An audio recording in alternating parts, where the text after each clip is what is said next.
When it comes to eating healthy and reaching any goals, whether it's muscle that we're trying to build or body fat that we aim to burn off, we should apply 6 fundamental principles.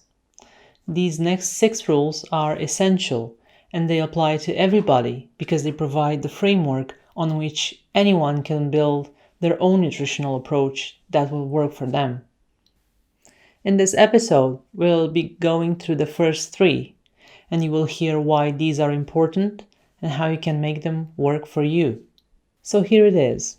Rule number 1. Any weight change depends on energy balance. This is also known as calories in versus calories out. This means that when you take in more calories than what you burn, you gain weight. When you take in less energy than what you burn, you lose weight. And when you take in the same amount of calories as the ones you burn, your body maintains.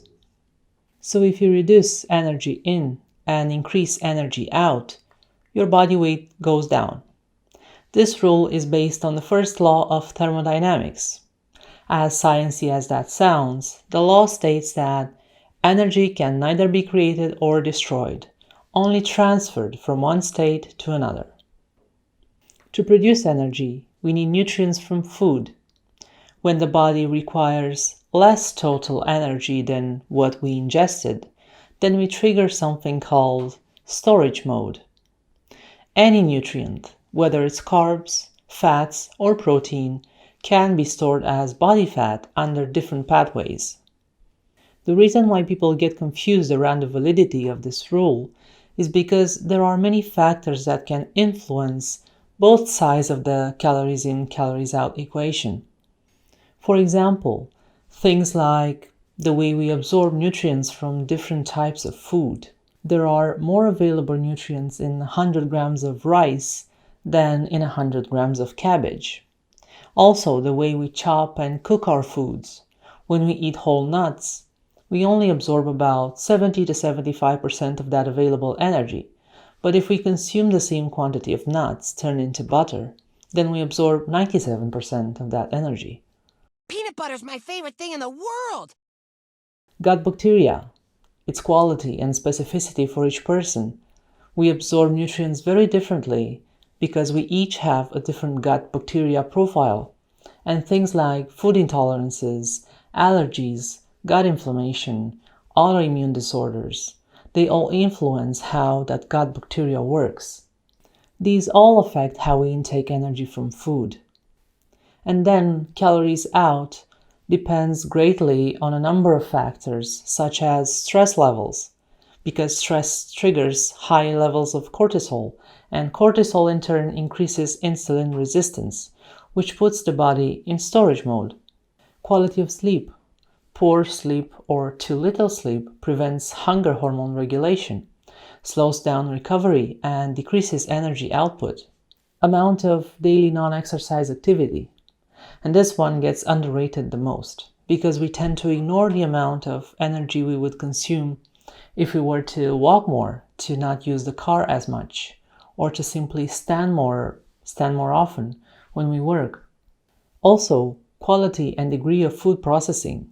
If we eat raw carrots, the body uses way more energy to break down and extract nutrients out of raw carrots. But if we ingest the same amount of carrots in juiced form, the body will require way less energy to completely digest and use those carrots. Also, intensity and frequency of exercise activity. If you train 2 times a week at an easy pace, you will have less energy demands than if you were to train 4 times a week with moderate intensity. So if someone wants to gain or lose body fat, they will need to take all these factors into account. This is also why most calorie tracking methods don't work, because they only measure calories in versus calories out, without taking into account how both sides of the equation are influenced on a daily basis. Rule number 2. The most important macronutrient for good functioning is protein.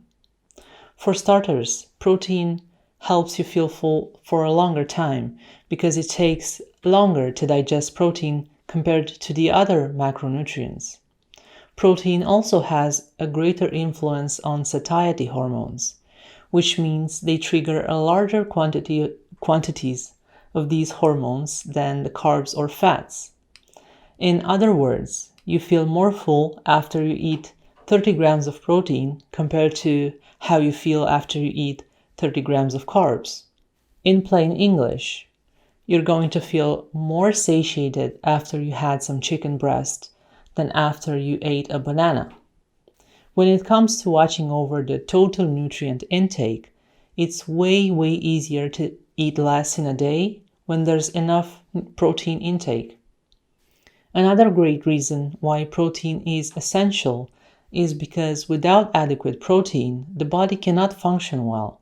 Amino acids are responsible for everything, from our structure to our hormones to enzymes, immune chemicals that make up the immune system, and transport proteins that carry nutrients through the bloodstream. Protein is in everything, from hair on our heads to nails, skin, and organ tissue.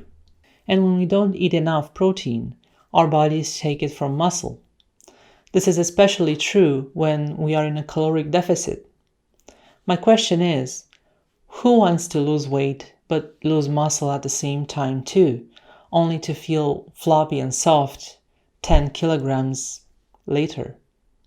But it's more than just the way we look, because we have the ability to produce some amino acids, while others can be supplied only through the foods we eat, and thus are essential amino acids. That's why high-protein diets are better at improving body composition than any other normal or low-protein diet. Rule number 3. Nutrient density is inversely proportional with food processing. This is a no-brainer. Whole foods contain more nutrients per gram than highly processed packaged foods. Those chocolate breakfast cereals that come in very attractive packages have less fiber, less vitamins and phytonutrients than any of your regular oats. They also have preservatives, fillers, sugar, sodium, unhealthy or added fats, and refined starch, additives that you won't find in whole grains. Same with most processed meats, fruits, or nuts. That avocado smash you could do at home using some lemon, onion, and salt doesn't even come close to the ingredients used in commercial guacamole. There are great differences between whole foods and processed food items in terms of caloric content, sodium, and total amount of nutrients. Minimally processed whole foods are also rich in fiber, and most of the times in protein too, and these nutrients help with satiety.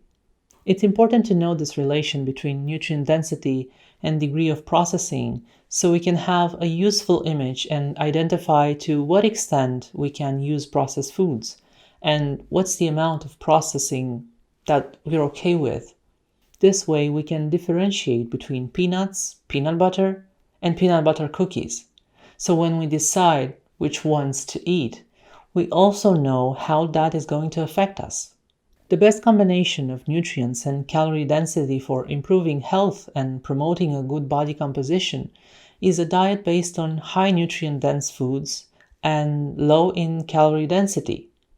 Using a treat as an example, 100 grams of store-bought ice cream would be low nutrient-dense and high calorie. But if we swap that for homemade frozen Greek yogurt and banana, we'd get for the same amount a very high nutrient and low calorie dense food to satisfy that sweet tooth craving. Alright, that's it for today's episode. Stay tuned because next week we'll be covering the next 3 rules for great nutrition.